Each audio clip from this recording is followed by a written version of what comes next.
ibi kọ́lọ́hún ó ṣàánú ni. Èmi ti sọ fẹ́yìn ọkùnrin wípé tí obìnrin ò bá múlẹ̀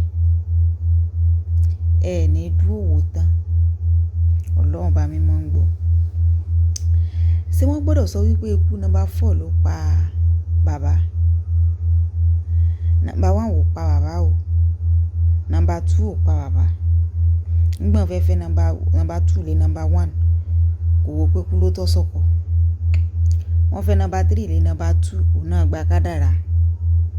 Wọ́n fẹ́ number 4 lé number 3 so ti yé báyìí ní ìsìn ó gbà kámú. Ṣá wá gbọ́dọ̀ gbọ́ wípé number 4 ló wá pa ọkọ nítorí àgbèrè. My question is, ọkùnrin tó fẹ́yàwó àkọ́kọ́ ó fẹ́ lẹ́ẹ̀kejì, ẹlẹ́ẹ̀kẹta ó fi bá dórí ẹlẹ́ẹ̀kẹrin, só yẹ ká gbọ́ wípé irú ọkùnrin bẹ́ẹ̀ ní tó ń ṣe àgbèrè. Ṣé ẹrẹ́yìn ọkùnrin tán bá ń pìtì yín ẹ̀ kì í pìtì ara yín. Ẹ kì í pìtì ara yín nítorí pé kí ni ẹ̀yin gan ò mọ̀ tẹ́ ẹ fẹ́.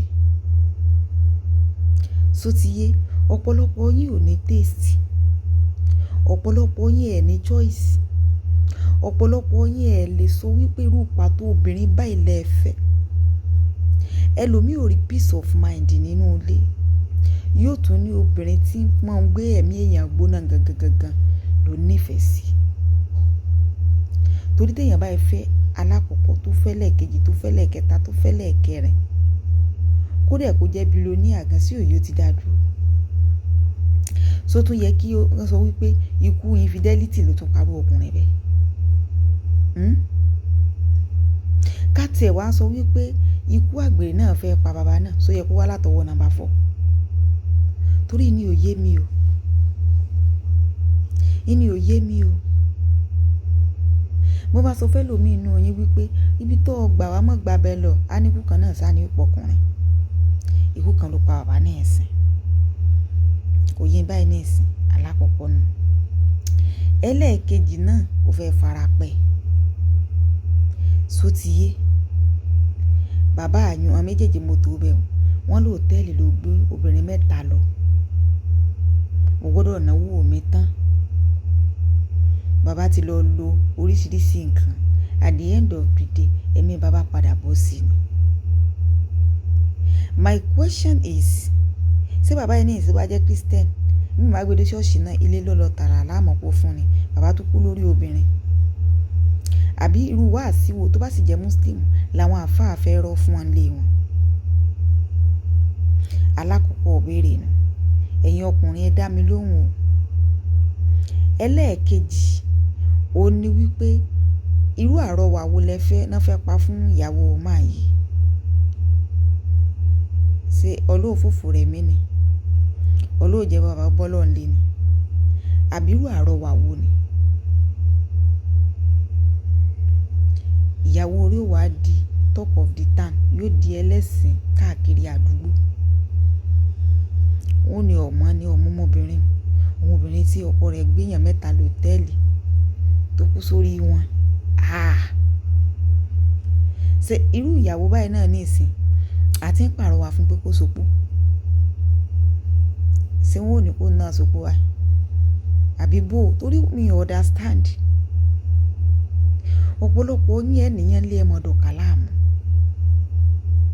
Báwo ló ṣe mọ̀ wípé o mọ ẹ̀tẹ̀, o mọ gbogbo ẹ̀, o lọ ṣe 3 sum obìnrin 3 ní ìsìn ó ti kú sórí wọn lóòótẹ́.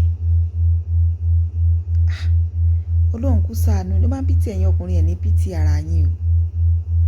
Ẹ̀ ní pìtì ara yín o. Ohun ọwọ́ mi ò tó lọ́pọ̀lọpọ̀ yóò sá lọ mọ́ fi gòǹgò fà. Ohun ọwọ́ mi ò tó lẹ́mọ̀ lọ fi gòǹgò fà o. Ọlọ́run ràn yín lọ́wọ́. Bàbá kúkú ń sọ náà tẹ́ ẹ bá gbọ́. Fáǹfààní ara yín ni.